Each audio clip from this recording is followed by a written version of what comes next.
Na Prever FM, você começa o dia bem informado. Bom, entrevistas não param aqui, né? Não. Já estamos recebendo o Rodrigo Fumes, ele é da Semutran, responsável pela Semutran. Vamos falar do Maio Amarelo que está acontecendo em todo o Brasil, a importância do trânsito. Rodrigo, se quiser colocar o fone, fica à vontade. Satisfação em recebê-lo aqui e falar dessa importância desse Maio Amarelo para a população de Botucatu como um todo. Bom dia. Bom dia, Márcio, Ellen, todo o pessoal que está nos acompanhando. É muito importante e agradeço de antemão o espaço, parabenizo vocês pelo programa. Obrigado. E é um assunto que envolve a vida de todos, né? O trânsito, todo mundo é pedestre. Então é muito importante a gente vir aqui para ressaltar isso para a população, nos cuidados na travessia, nos cuidados quando estiver na condução de algum veículo e todo mundo junto contribuindo para que o trânsito seja cada vez melhor. Quanto tempo você está na Semutran? Já entrevistei você várias vezes. Você está o quê? Uns 10 anos já? 14. Não? 14 anos. 14 anos. 14 anos. 14 anos. E o que você pode analisar se o pessoal está tendo mais consciência ou não? Porque eu tenho percebido que até o motociclista, não generalizando, eu já vi motociclista pilotando a moto e mandando mensagem ao mesmo tempo, né? Como é que pode isso? Inclusive, Márcio, isso é uma questão muito peculiar, né? Tá. E a gente, de antemão, tem feito esforços para que isso se resolva, né? Uhum. Nesse ano foi aprovada a criação dos agentes de trânsito. Muito provavelmente para o próximo ano a gente consiga a implementação desses agentes por conta do período eleitoral. Existem algumas restrições do Juizado Federal a respeito da contratação de novos funcionários, mas a gente conseguiu a criação dos agentes de trânsito, né? Porque é um segmento que a gente precisa reforçar um pouco mais no município. A gente tem a nossa parte de sinalização, a gente tem nossos trabalhos de educação com o Educatran e a fiscalização que vem a ser o terceiro pilar agora com esses agentes, né? Então, a gente conta atualmente com o apoio da Polícia Militar para fiscalizar esses abusos, mas a gente conclama para a população também que respeite as regras de trânsito, né? Quem são esses agentes de trânsito? Vai ser concurso. Vai ser por concurso. Vai ser aberto um concurso público, são 10 vagas. 10 vagas. 10 e vagas. Como é que vai ser a atuação desses agentes?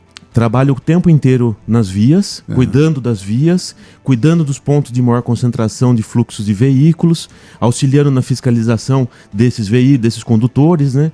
Também cuidando de cargas superdimensionadas durante tráfego no município, nos auxiliando nas operações de manutenção viária, numa manutenção semafórica. Então é um serviço muito importante de operação do trânsito, né? Às vezes a gente percebe assim, está tendo uma interrupção por uma obra numa via. E às vezes a gente fala assim, olha, deveria ter uma viatura aqui, não só a Semutran, para auxiliar. Eu moro aqui na região norte, ali próximo do supermercado, ali na Rafael Laurindo e tal. Já tem, acho que uns 2 ou 3 meses, uma obra ali que é difícil. A gente vem para a rádio de madrugada e tal, fica de olho na sinalização e tal. Também num aspecto como esse a gente vai trabalhar, né? Exatamente, essa é uma das principais funções, que é auxiliar na operação do trânsito, né? Entendi. Ellen?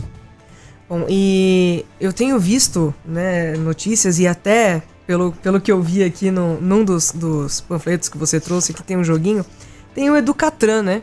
Que daí é a educação no trânsito para as crianças, né? Mais voltado para as crianças em idade escolar. Como é que funciona isso? Eu sei que tem um local com a sinalização em tamanho real. Como é que é feito esse projeto? Exatamente. Desde 2016 a gente tem o Centro Vivencial de Trânsito localizado lá na nossa sede e há 2 anos nós conseguimos instituir esse programa, esse projeto de educação para o trânsito em parceria com a Secretaria de Educação. Então, diariamente as crianças da rede pública e privada do município, desde o infantil até o ensino médio, vão até o nosso centro e recebem um treinamento e uma capacitação sobre essas questões. Então, primeiro tem toda uma palestra, um atendimento ali lúdico sobre o tema e depois na sequência elas realizam um circuito controlado com sinalização em tamanho real, esses tráfegos pela rua. Então, atravessando um trecho sem faixa de pedestre, um trecho com a faixa de pedestre e o semáforo, outro trecho só com a faixa de pedestre, vivenciando essa rotina, né? Porque muitas crianças acabam tendo deslocamento para as escolas sozinhas, ela e o irmão mais novo, ela e o irmão mais velho. Então, por isso que é importante multiplicar esse trabalho, né? E um dado muito interessante e importante, desde a instituição desse projeto, nós não tivemos mais óbitos de crianças e adolescentes no município. Então já é um reflexo positivo da nossa ação. Esse trabalho que só no ano passado atendeu 9.000 alunos, até o momento a gente já passou de 4.500 alunos, então é um trabalho bem forte que a gente tem executado lá em parceria com a Secretaria de Educação. Juliana? Rodrigo, sobre o tema aí do Maio Amarelo desse ano, que é a paz no trânsito começa com você, para você o que é essa paz no trânsito? Tem a ver com os acidentes ou mesmo com as brigas que tem pessoas que arrumam aí no trânsito? Exatamente, Juliana. O primeiro de tudo é o respeito, né? A gente vê algumas situações que as pessoas acabam perdendo o respeito no trânsito. Por isso que o governo federal veio com esse tema esse ano para sensibilizar, que depende de todo mundo. Claro. Não adianta nada a gente investir na sinalização, investir na educação, se o motorista, o motociclista que estiver do outro lado no veículo não estiver respeitando os limites, as regras, as paradas obrigatórias. Então, por isso, esse foco na paz no trânsito, no respeito como um todo. Em algumas cidades do Brasil, a gente percebe quando o pedestre está chegando próximo à faixa de travessia, né, o carro automaticamente, né, você se sente até seguro e autoconfiante. Eu tive a oportunidade em alguns lugares do Brasil de perceber isso, né? Aqui em Botucatu eu não confio, não. Ainda não existe essa maior conscientização do respeito às pessoas. O pedestre pisou na faixa, pare o carro. Ligue o alerta de preferência para evitar ser abalroado por o carro de trás, né? Mas a gente vai caminhar para isso, né, Rodrigo? E é isso que a gente sempre fala, Márcio, principalmente nas nossas palestras, nos nossos treinamentos com os adultos, né? Primeiro de tudo, a pessoa tem que ter a sensação de que ela está num ambiente seguro para fazer a travessia. E sempre manter o contato visual com os motoristas e motociclistas para garantir a segurança. Entendi. Aqui próximo de nós, aqui na Baixada, nós temos uma faixa que eu falo que é exemplo de respeito. Graças a uma empresa que tem ali na região, que os funcionários acabam indo e vindo com diversas vezes. Verdade. Então pode reparar, essa é uma das faixas que melhor funciona essa questão da travessia. Pela constância da travessia, e fluxo de pessoas ali atravessando, né? E esse trabalho a gente visa também intensificar com os agentes de trânsito. Porque Brasília foi um case de sucesso no passado por causa disso. Eles intensificaram essas ações fiscalizatórias junto das faixas de pedestre. As cidades litorâneas também têm um trabalho muito forte nisso, na questão das travessias. Então, a gente tem caminhado, a gente tem feito blitz educativas ao longo agora do mês de maio com mais reforço para conscientizar a população sobre essa questão. Ô Rodrigo, e a pessoa, e o pedestre, né? Tá caminhando com o celular, com fone de ouvido, tá? E de repente ele se esqueceu que ele está atravessando uma rua fora da faixa, às vezes não tem a faixa, está num lugar de caminhada, meio isolado, tal. Ele não está te ouvindo, ele está olhando para o celular, tal. Esse eu acho que é o perigo. Eu já vivenciei isso, já vi pessoas que eu estava de olho nela. Eu falei, ela não vai atravessar, atravessou, sabe? E a buzina não ia adiantar porque ela estava com fone de ouvido. Não sei se ela estava ouvindo a Prever FM, mas ela estava ouvindo alguma coisa, entendeu? E eu acho que esse aí é um trabalho realmente de conscientização desse povo aí também, né? Exato, por isso que eu falo, esse foco nessas ações junto dessas faixas, né? Porque às vezes a população esquece que ela está num momento ali de descontração dela e ela esquece o que está acontecendo no entorno, né? Haja vista a questão dos pontos cegos, né? Algo que a gente trabalha muito nos nossos atendimentos também. Às vezes a pessoa está atrás de um arbusto, atrás de um poste, num ponto que o motorista, o motociclista não está conseguindo visualizar.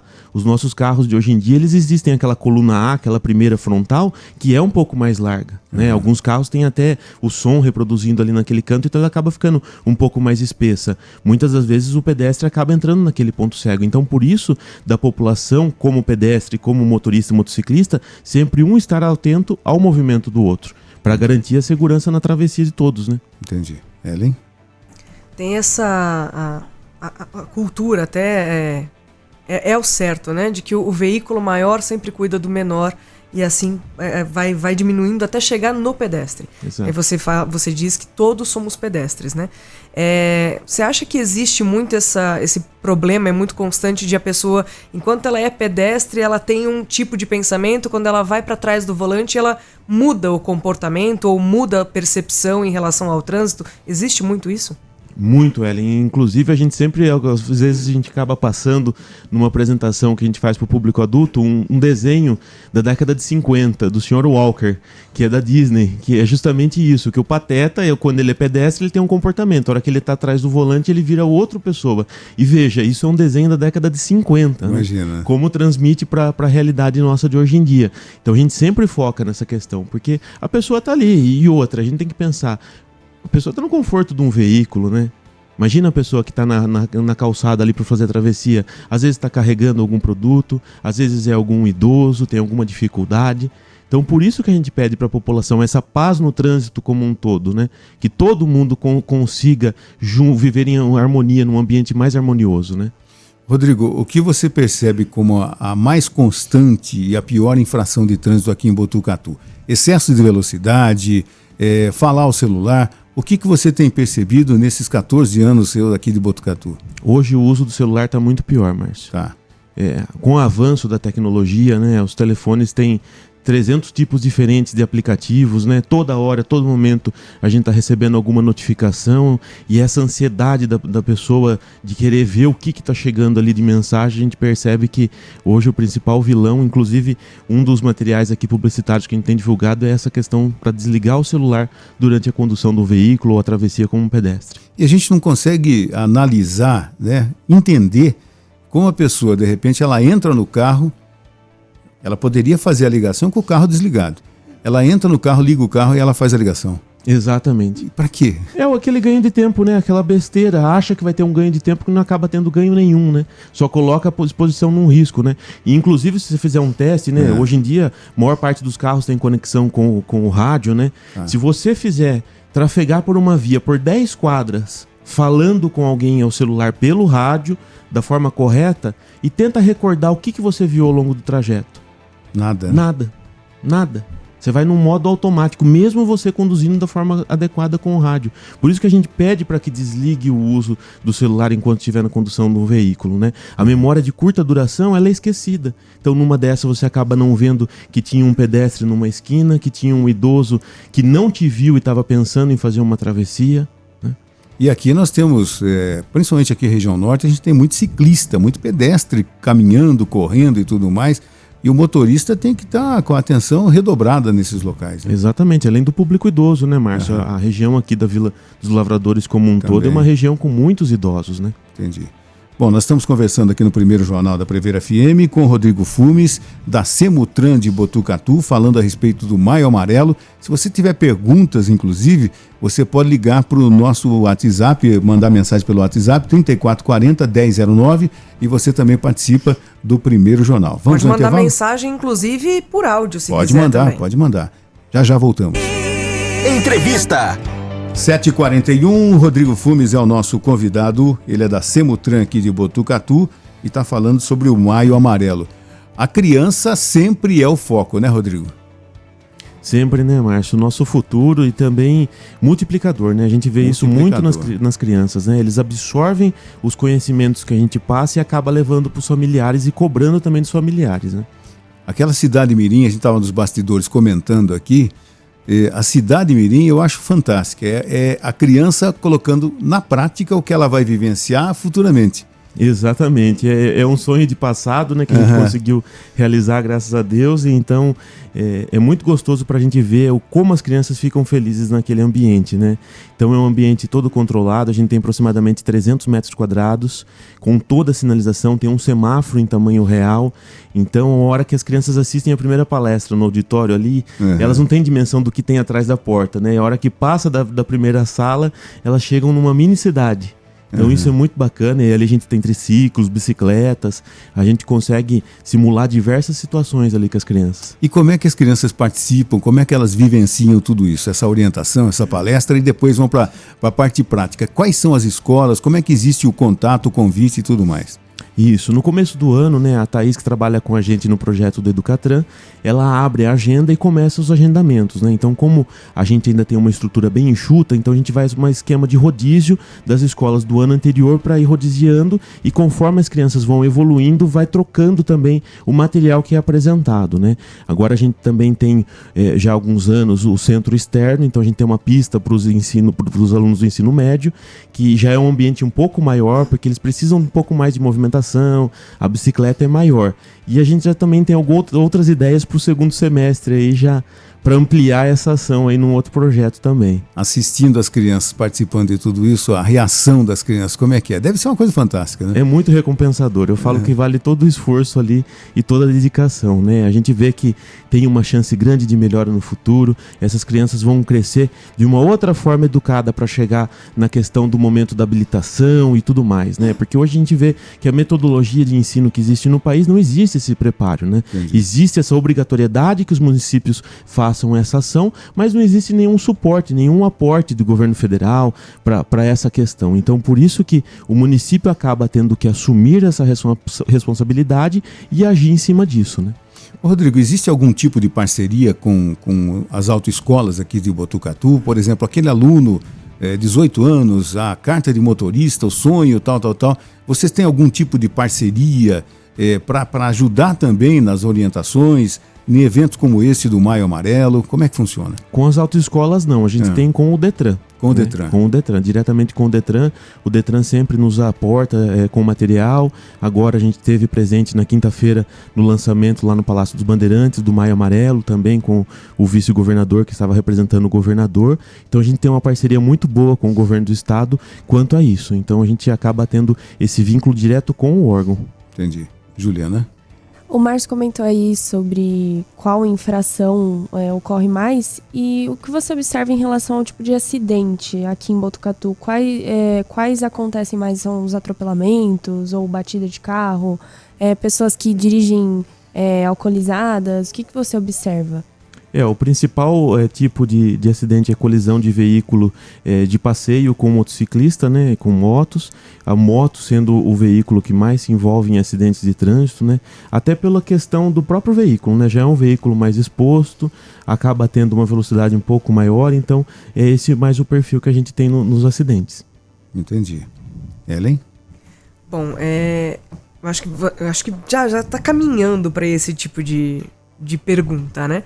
A tendência, pelo menos nessas crianças que participam do Educatran, tendo essa vivência já, até com... Eu achei muito legal a sinalização em tamanho real, eu achei um diferencial muito bacana. A tendência é se tornarem motoristas melhores, pelo menos a gente espera, né? Como o Márcio falou, até a Juliana complementou, como é que vocês têm noção de como é que é a abordagem dessa criança com um motorista infrator, de repente? Se ela vê algum pai, um adulto normalmente, né, conhecido cometendo uma infração, de como é que ela chega cobrando isso para o adulto? Vocês têm esse feedback, esse retorno de como isso acontece? Já sim, principalmente né, nas reuniões nas escolas a gente acaba sentindo isso, né? A gente já participou de algumas reuniões de pais também que eles acabam levando essa questão. Olha, meu filho passou lá do projeto me deu um puxão de orelha. Só fica me cobrando, eu não posso pegar a mão no telefone que ele já começa a falar que não é para mexer. E dos conhecidos, né, dos amigos, familiares que acabam reportando também esse tipo de situação, né? E é muito bom, porque a criança ela fica atenta a tudo, né? Ela tá descobrindo o mundo, né? Então, ela fica atenta às placas, ela começa a falar, olha, aquela placa indica tal coisa, olha a cor do semáforo, né? Então, isso é muito bacana. Eu acho isso fantástico. A criança, às vezes, se torna um agente de trânsito ainda melhor que um adulto, muito né? Melhor que um mais adulto. exigente. A gente fala, tá incluso ali dentro do veículo o tempo todo, né? E chamando a atenção, mãe, olha, fulano passou no sinal vermelho. Olha, mãe, olha, e realmente fica atento, né? Porque é um mundo novo para a criança e como você disse no início, é o principal multiplicador de tudo isso, né? E além do que elas nos deduram, né? Muitas já começam, né? Na hora que a gente tá ali fazendo a apresentação, já começa. Ah, meu pai fala tal coisa, meu pai faz tal coisa, minha mãe fala isso, minha mãe faz aquilo, né? Entendi. Ô, Rodrigo, terminado o Maio Amarelo, vocês fazem uma avaliação do que foi, o que vocês poderiam ter feito ou não conseguiram fazer, e já começam no planejamento para o próximo ano? Sim, Márcio, a gente sempre busca o máximo possível de parcerias e de movimentos, né, para acontecer ao longo do Maio Amarelo, né? A gente está em tratativa com 2 outras ações ainda a serem confirmadas ao longo do mês. Como é um mês muito sobrecarregado, então às vezes as instituições acabam não tendo uma disponibilidade para nos auxiliar, mas a gente sempre vai fazendo já esse planejamento das próximas ações, né? No trânsito a gente sempre trabalha 2 meses com mais agressividade, com mais enfoque nas ações, que é o mês de maio por causa do Maio Amarelo, e o mês de setembro por causa da Semana Nacional de Trânsito, né? Então a gente agora encerrando o Maio Amarelo, a gente já começa a trabalhar nos materiais, nas ações da Semana Nacional de Trânsito, e assim a gente segue ao longo do ano com essas outras ações pontuais também. Quando alguma empresa nos solicita algum atendimento durante a CIPAT, a gente faz muito esse trabalho aqui nas fábricas da cidade, porque é um assunto que envolve todo mundo, né? Ô Rodrigo, existem pontos críticos aqui em Botucatu? Nós sabemos que ao longo do tempo sempre existe. Em qualquer localidade tem que tomar cuidado. Eu vejo constantemente na Vila Antártica, né, no cruzamento, acho que a Castro Alves com Napoleão Laureano. Com a Napoleão Laureano. Guimarães. Ali tá sempre acontecendo acidente. O que acontece? Uma melhor sinalização, atenção maior, o que acontece lá, Rodrigo? Principalmente a atenção, Márcio. Ali a gente já fez a execução em parceria com a Secretaria de Infraestrutura de uma lombada na travessa, ali no Napoleão Laureano, justamente para reduzir a velocidade da pessoa no momento da chegada. A gente já implementou a sinalização horizontal e vertical para melhorar o ângulo de visibilidade dos veículos, mas até nas próprias imagens você pode ver que a pessoa, às vezes, ela chega reduzindo, mas ela não para totalmente a velocidade, né? Que é aquela velha questão, né? A placa de pare tem uma velocidade que a velocidade dela é 0. É 0. Né? Não é a preferência, né? Não é a preferência ali na sinalização, né? Então a gente tem esses acompanhamentos. O Infociga, que é um sistema do governo do estado de São Paulo, a gente utiliza essa ferramenta desde 2016 para verificar locais que têm volume maior de sinistros e ocorrências e ver alguma interferência que a gente consiga fazer a mais. A gente tem trabalho contínuo também de revitalização de sinalização horizontal. A gente refez agora recentemente toda a região sul ali do Santa Maria até o Residencial para Todos. Agora a gente está trabalhando ali na região da Coab. Então a gente já iniciou a parte de baixo da Coab, está próximo do Convívio, vai chegar até o Parque dos Pinheiros. Região do Recanto Azul, com a Vila São Luís também já foi toda revitalizada. A gente tem algumas vertentes ali dentro do nosso setor, embora uma estrutura extremamente enxuta, mas a gente acaba distribuindo nossos funcionários para abranger o maior número possível de cruzamentos e de locais, né? Essa da Vila Antártica é um dos pontos críticos. Você poderia citar mais alguns, para até que o ouvinte motorista fique atento aqui? As vias de principais fluxos, né, Márcio? A gente tem aqui o Pontilhão da FEPASA como um dos pontos de maior volume de tráfego, a Avenida Dante Delmanto também, que tem alguns registros de ocorrências, principalmente nos momentos de saída, né? É aquilo que a gente sempre fala, né? Não tem por que sair com velocidade excessiva, com pressa excessiva. São segundos que vão fazer diferença ali na tua vida, porque você vai ter um prejuízo financeiro, vai ter o prejuízo de uma questão de saúde danificando a vida de alguém, né? Então a gente sempre pede para a população que trafegue em harmonia. Não tem o porquê sair numa disparada, né? Juliana. Falando aí sobre essas vias movimentadas de Botucatu, tem aqui uma pergunta de um ouvinte. Ele pergunta se a Avenida Dom Lúcio é mão dupla ou mão única. Mão dupla, acho que ele quer dizer a respeito de 2 faixas, né? Muito provavelmente, né? Acho que sim. A gente não sinaliza especificamente com a linha tracejada, porque depende muito do tamanho do veículo, né? 2 carros de passeio conseguem trafegar harmonicamente ali na avenida, né? Então quer dizer que não é sinalizado com... Não é permitido trafegar em 2 veículos, tem espaço suficiente para 2 veículos trafegarem. É que às vezes um veículo de maior porte acaba restringindo um pouco mais a faixa ali de circulação, né? E a pessoa, num local como esse, quando vai estacionar, vai abrir a porta, tem que ficar atento. Atenção. Né? Olhe para ver se não vem uma moto, né? Mesmo um outro veículo, já se 2 passarem simultaneamente, aí você abrir a porta vai ficar inviável, né? Mas Exatamente. Esse tipo de alerta tem que ser constante, né, Rodrigo? É aquilo, né? Outro dia até estava circulando com uma pessoa, um amigo meu, né? E eu estava como passageiro, né? Só que a gente tem uma outra visão, uma outra vivência, né? Então eu comecei a falar alguns alertas ao longo do trajeto que ele não estava prestando atenção. Entendi. Falei, olha, tem por causa da coluna, aquele caso da coluna A. Falei, olha, tem um cachorro que vai cruzar a pista ali daquele lado. A gente estava indo para aquela região da Gação da Alfarra. Tem um cachorro que vai cruzar por ali. olha, tem uma movimentação, eu escutei alguma motocicleta vindo atrás. Então a gente já tem um olhar um pouco mais aguçado nisso, né? Então, por isso que a gente pede para a população que preste atenção. Porque você tá ali, tem o som do carro, os volantes têm 10, 15 botões, né? Você quer o telefone, mudar a estação. E num momento de descuido é o quanto basta para acontecer um acidente, né? Já aconteceu de vocês reverem alguma sinalização, alguma mão de direção, em virtude de reclamação de motorista, de pedestre, que fala, olha, realmente ele não precisa rever porque não está dando certo dessa forma. Aconteceu alguma vez isso?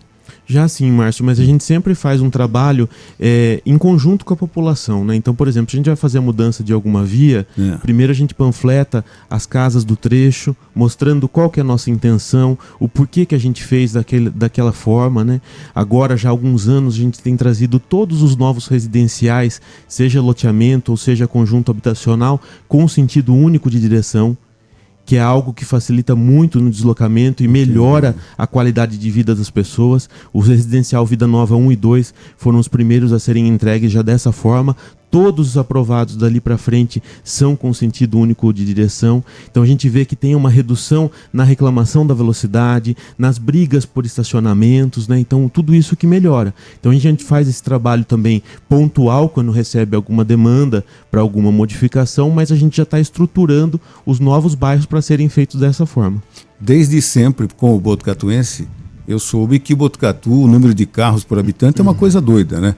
Eu era garoto, morava ali no centro da Cardoso de Almeida, era mão dupla no paralelepípedo, enfim, mas passava carro, a gente até brincava, agora vem um Fusca, agora... continua isso? Continua, Márcio. É mesmo. Hoje a gente tem por volta de 115 mil veículos licenciados no município, né? Nós temos uma cidade que é universitária, flutuante, que tem um parque fabril muito grande, né? Então, veja, o número de motocicletas, nós crescemos de 2001 de 4 mil motocicletas aproximadamente para 24 mil. Meu Deus. É uma explosão muito grande no volume de veículos, né? A mesma coisa com carros. Carros a gente passou de 39 mil veículos para mais de 60 mil veículos. Que coisa, né? E um período curto, né? Estamos falando de 22 anos, 23 anos. Né? Que coisa. Bom, tem uma pergunta de ouvinte aqui, ó. Mas ele fez por áudio. Se puder colocar o seu fone, Rodrigo, por favor. Vamos ver aqui o que ele perguntou. Pô, bom dia, tudo bem? Ô, rapaz, tem que enfim alguém do trânsito aí pra esclarecer algumas dúvidas, né? Viu? Vamos esclarecer uma dúvida então. Por que em Botucatu o pessoal acha que paga 2 IPVA? Ou é normal isso aqui na cidade? Acho que ele está falando do pessoal que ocupa o espaço, né? Em duas faixas. É uma questão que acaba envolvendo o costume do passado, né? No passado a gente tinha um outro volume de fluxo na cidade, né? Hoje a cidade é outra, né? A expansão cresceu demais no município, né? Então a gente acaba tendo algumas pessoas, principalmente a gente percebe num público mais idoso que tem uma certa dificuldade já na condução dos veículos, né? Rodrigo, gostaria de agradecer a sua participação aqui no primeiro jornal da Prever FM. Sucesso aí nessa campanha. Conte com a gente no sentido de divulgar, de fazer uma avaliação e também de divulgar campanhas e eventos futuros da Semutran, viu? Eu que agradeço, Márcio. Parabenizo vocês pelo programa. Está de alta qualidade, muito bom. Parabéns também à direção da rádio por todo esse projeto aqui. E agradeço de coração o espaço, né? Falar de trânsito pra gente que vivencia isso no dia a dia é muito gostoso, porque é o nosso trabalho, é a nossa rotina, mas a gente também pede para a população que nos auxilie no dia a dia, né? Porque com a paz envolvida ali, todo mundo a gente consegue ter uma cidade cada vez melhor. Muito obrigado, Rodrigo. Obrigado.